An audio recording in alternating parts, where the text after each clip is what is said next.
Well, good morning, everyone. It's just really is so nice to see so many friendly and familiar faces and people who've supported me throughout my education here this morning to share my project with. But I want to begin by just really acknowledging the faculty here at Augsburg at the Transcultural Nursing Program. For you for sharing your gifts and your talents and making this journey so rich and rewarding for me. So it's with deep gratitude that I thank you to do that. I also want to dedicate my project to Christopher, my son, who is deeply missed and who we will always remember, and to my family, Bruce and Brian and Emily and Jared, who fill my life with love and support. So the purpose of my project is it really speaks to the personal level of suicide and the rippling effects it has on individuals and communities. It's to connect communities for the prevention of teenage suicide through engagement with individuals, families, and systems. So I end my DNP journey where I started it with the prayer shawl, which we developed those metaphors at the beginning of our DNP journey. And the prayer shawl is a symbol of healing and connectedness. Prayers of healing and love and compassion are knit into the prayer shawl, and it represents the embrace of prayer and God's healing presence, bringing not only physical warmth, but also spiritual comfort as well, and represents the connection that we have with each other. So the different strands and colors of the yarn are connected together to create a mantle of healing, and so too demonstrates the possibilities in connecting people and communities. So this is Christopher's prayer shawl, and you've seen it many times, but it's most appropriate for it to be here with us today. So. The theorist who I used for my project is Margaret Newman, and the theory of expanding consciousness, which includes the health of all people, regardless of the presence of disease. Her theory asserts that every person in every situation, no matter how disordered and hopeless it seems, is part of the universal process of expanding consciousness, and includes the health of all people in the integrated whole. Newman describes successful outcomes as a shift from concentration on self to a broader perspective that extends beyond self, a kind of universal perspective. So just to give you some framework and some information about suicide, which is a global, national, and local public health issue. This information comes from the World Health Organization, the Centers for Disease Control, and from the Minnesota Department of Health, where approximately 1 people die by suicide each year in this world. But it's about 1 death every 40 seconds. Worldwide and nationally, suicide ranks among the 3rd leading causes of death for people aged 15 to 44. And here in Minnesota, suicide continues to be the 2nd leading cause of death for 15 to 34-year-olds. And most recently, information from the Minnesota Department of Health, we have 1 county in this state where Hastings is located. Suicide for young people is now the #1 leading cause of death in that county. And also, an article released by JAMA in January. 12.1% of our adolescents in the United States experience suicidal ideations, with 60% of those that have a plan for suicide will attempt. Females have a higher rates of non-lethal suicide behavior and will attempt more often, but males have higher rates of completion and generally with lethal means. One thing the literature does all agree on, though, is that suicide is preventable, and that's really what this project is all about. And I can't continue without really talking about the cultural influences that I've gained through my education here. and the experiences that I've had an opportunity to participate throughout my years at Augsburg and how they've influenced my worldview. And that was most recently brought to light, I think, on my trip to India when I saw just the differences from two schools, from Augsburg and St. Catherine's. But I really appreciate not only how when I travel globally, but when I travel within this country and meet people of diverse backgrounds, that the lens that you've provided with me with which to be with people in this world. I've truly enjoyed my trips to Guatemala, and I will miss those deeply.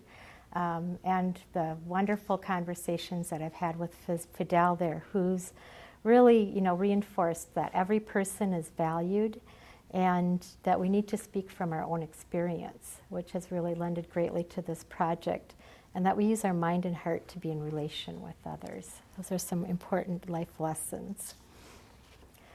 So this is a model using the philosophy that I've gained through my travels, my transcultural experiences. I lift that up and using Newman's philosophy, recognizing that our youth in this country are a national treasure. I've utilized Newman's unitary pattern of information and expanding consciousness to develop this model for community engagement. The goal of the model is to support communities at a local level to prevent teenage suicide. So I'll kind of walk through the different steps here. It really begins with an individual experience, either my experience as a mother or family's experience when we have a loved one die from suicide. And then the next step is when we meet someone else who has had that same experience, and we've now had that shared experience where two people connect because of our own personal history with suicide. But we come into those relationships through permission, so we kind of carry that through. And we develop this, there's this common language that is developed when you connect with others. Most recently, I was down in New Ulm, Minnesota, with two other mothers who'd lost sons to suicide. And we stayed up till 3 a.m, sharing our experiences and connecting with each other about what can we do, what can we do in our communities to save our youth. So you could develop this common language. And we are referred to, oftentimes you read in the literature that, or you hear in the news that someone committed suicide. So as we connect, we always talk about our sons. Our sons died from suicide. They didn't commit suicide because that sounds like they committed a crime. People don't want to die from suicide. So we could develop this mutual understanding and support along this pathway. And that heart space just opens up and expands, and then there's all these new possibilities to engage in our communities, whether it's here or whether it's in northern Minnesota or maybe whether it's in another state. So that's really the model. We make those connections one at a time. So first it might be someone that I've connected with in the metro, but now I've connected with a mom from Rossley, Minnesota. I connected with a mother from Managua, Minnesota, who'd contacted me because the school wouldn't publish her son's graduation picture after he died from suicide. So those web of connections continue. And then as individuals and communities, we really are able to come together and work together on suicide prevention and connect communities for the greater good. So these are some examples of the community engagement and that web of connections we've made throughout the years. We started in 2007, the summer after my son's death, with the Chris Benz Memorial Baseball Tournament, and now this summer it'll be in its 7th year. We started that tournament with friends and family, friends like Sunny who are there to help us get those events going. And along the way, we've added, there's now a suicide prevention, another baseball tournament up in the Highway 10 Baseball Classic up in Perham, Minnesota, the Shatter the Silence Walk up in Rothsay, Minnesota, and we will be hosting a Shatter the Silence Walk down here in the metro this summer. We've provided suicide prevention talks and skills clinics to the Golden Valley Girls Softball League There was a baseball tournament down in the Wazeeka community last summer on suicide prevention, and up in Wyoming, the Stamp Out Suicide Walk. So we continue to grow. Excuse me. So a couple examples of that. This is our story. We started with the Chris Benz Memorial Baseball Tournament. And our goal is to foster healthy choices for teenagers in our communities by providing education and resources to increase awareness about the prevention of teenage suicide. So we really, when the kids come for the tournaments in summer, we use the acronym of ACT. We talk to them and about being good friends. How do you be a good friend to each other? So you ask each other, what's going on in your life? And really listen to them. And then you show compassion and you care about them, and not just brush it off. Oh, you don't, if someone says, I don't feel like life is worth living or no one understands, you don't just brush that off. You really listen to them. And then we teach them what the warning signs are for suicide, and it's important for them to tell. They need to tell a trusted adult, whether that's a teacher, or a counselor, or a baseball coach, or whoever that might be. Maybe it's a neighbor. So through the other stories, a couple of the other people this is Ricky Cortez. His mom started the Shatter the Silence organization up in Rossay, Minnesota, when Ricky died in 2009 from suicide. And it's their mission to shatter the silence of our youth and all those who struggle with depression and other psychiatric conditions by bringing education and awareness to schools and communities in an effort to prevent youth suicide. Ricky had depression. He suffered from depression, but he hid that well. But his friends knew that.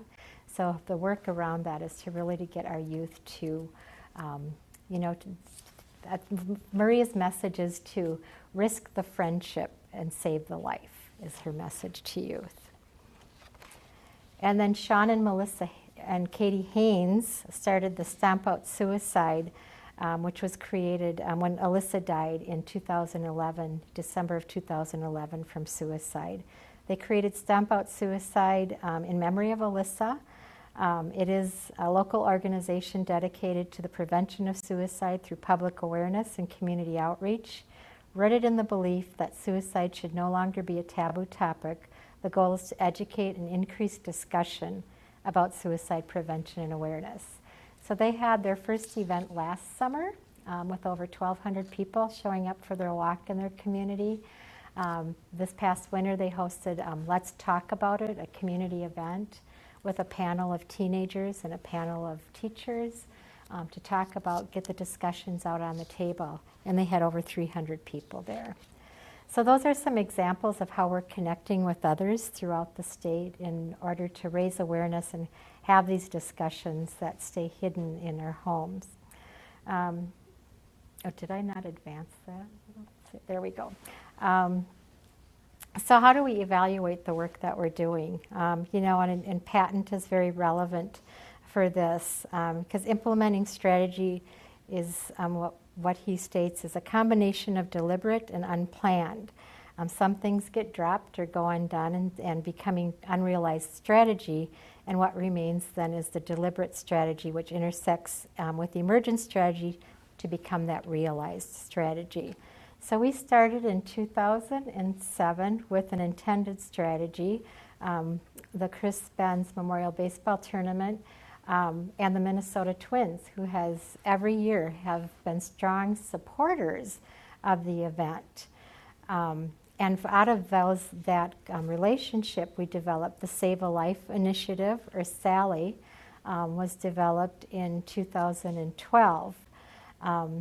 However, as we got into that organization, the board split, and we had part of the board, go one way, and then we have the other group continue with the work of the mission, which has developed into the Christopher Benz Foundation.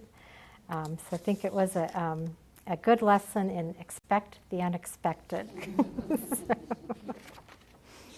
So this is where we are today. The Christopher Benz Foundation connecting communities for the greatest good. And I don't know if I can, so there's our new website. So she's gotten some, so we're working with a graphic designer. We have developed the Christopher Benz Foundation, which is now an organization that consists of an advisory committee of 20 people. We first started meeting this past January.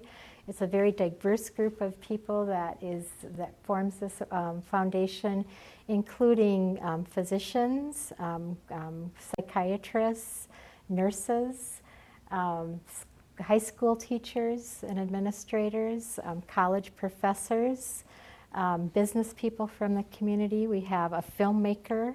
So there's some very creative people on this organization, but all who are committed to this cause. So we feel very blessed. So these are just a couple, some examples from the work that we've done around the state.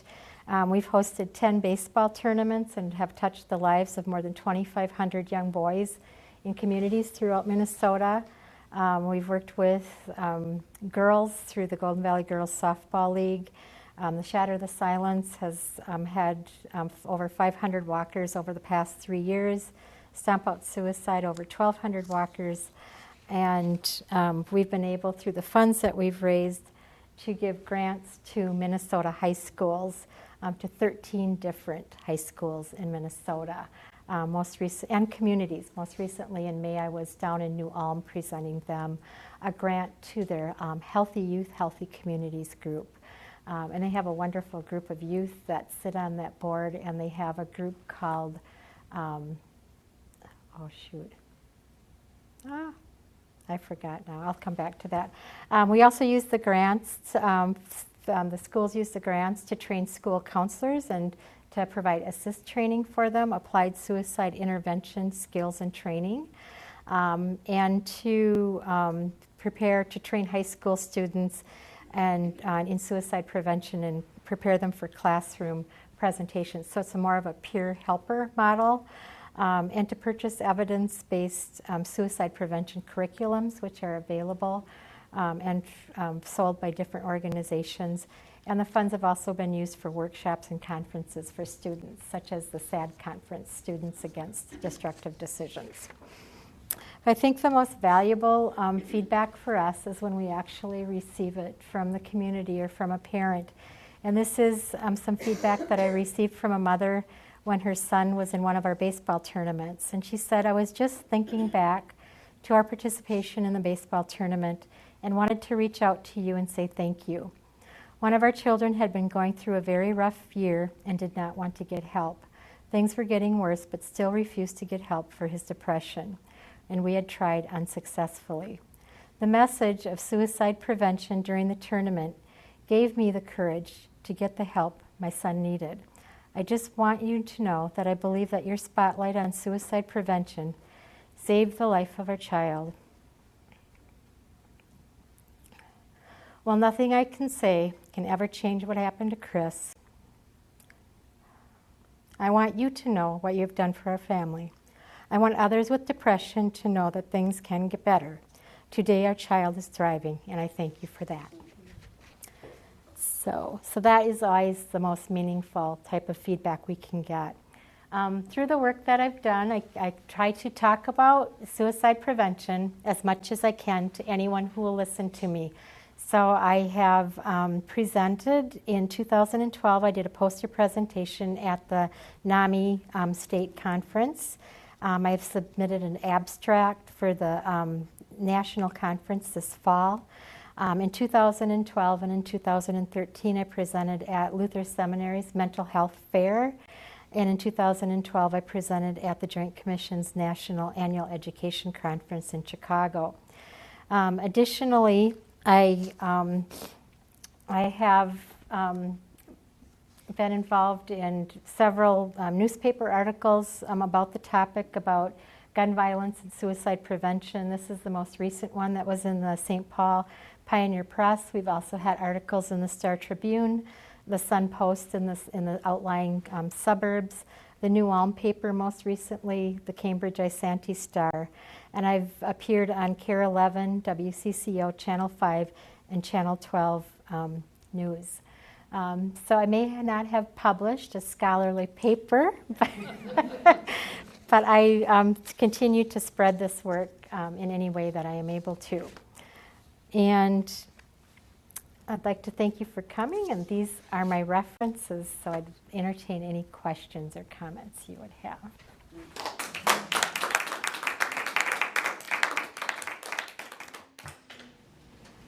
Janet, I'm thinking that this approach would also be very helpful with the issue of bullying in schools.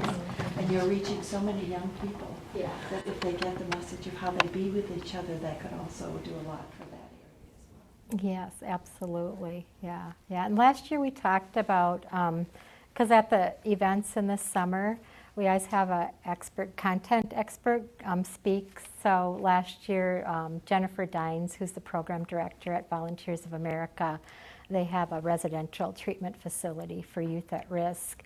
And we talked about, how should we talk about bullying, because it was so prevalent in the media. But we had been advised that there's some statistics out that bullying in itself does not cause suicide, but it creates the depression that leads to it. So I think, but I think that is an excellent point. Yeah, absolutely. Another huge group to join forces with. It is. Yes, you're exactly it's right. About relationship and with oneself and each other. So. Yeah, absolutely. I just love the network of women, of mothers, network of mothers who have been so creative in new projects that are to raise awareness within their own communities about this. And the idea of how, parents and kids, how to break through that need to protect and not tell on somebody, or not go to the adults about this. But, there's just so much creativity in that community. There is in support. When we went to New Ulm, Maria came down from Rosse to do the talk, because in her talk she talks about Ricky's depression, which is something I haven't quite been able to do. Quite honestly, I haven't been able to publicly tell Chris's story. But she brought along a woman. She stopped in Alexandria to pick up another mother, Donna, who'd lost her son, Brandon. So Donna's project is, and how she's, spreading awareness, she does gloves of love. They're Brandon's gloves of love. So she collects gloves and she gives them out to schools with suicide prevention information. So I said, well, you should come to our events this summer, and we'll have people, when they register, bring gloves to donate for you. So it is really, the connections really, truly are rich and rewarding, yeah. And healing. Yeah. Healing. What a marvelous model of healing from what could be one of the most devastating experiences. It is brilliant. And it brings to the forefront huge issues of mental health all over, that we are not opening up healthcare in that avenue for a lot of people. And I just want to mention, just last night in my class, when the students were finishing their theory course, I had a young mother speak about her depression, post-depression in childbirth and with her new baby, and how the support systems weren't there for her either, even though she had relatives and family. Nobody really understood well enough how to be consistent and notice what the signs were, though she was told later that the healthcare profession had recognized the signs that she was heading this way, but had done nothing. So she now is on a similar path of trying to open up this area. So I am very grateful for you for bringing this whole mental health issue to the fore and being out there. And you've done amazing things in such large ways already in such a short amount of time. Well, it certainly is a team effort. It's not a journey that you walk alone, for sure. And congratulations on wonderful work. I'm thinking last week, or was it 2 weeks ago, I was in Pine Ridge, South Dakota, and I'm sure you know this too, among the Native communities. Suicide is just off the charts, and in Pine Ridge it is as well, like 150% higher than anywhere. And they have tried to do some organizing there. They had a walk and a run for prevention. But I'm wondering if you've been in any of your Native communities or any Native persons have come to you for. You know, I haven't, and that's certainly, I think, an area, I think because I've been so focused on just getting our work up and running, but that certainly is an area of interest, and, I've talked to Carla about that several times. Yes, yes.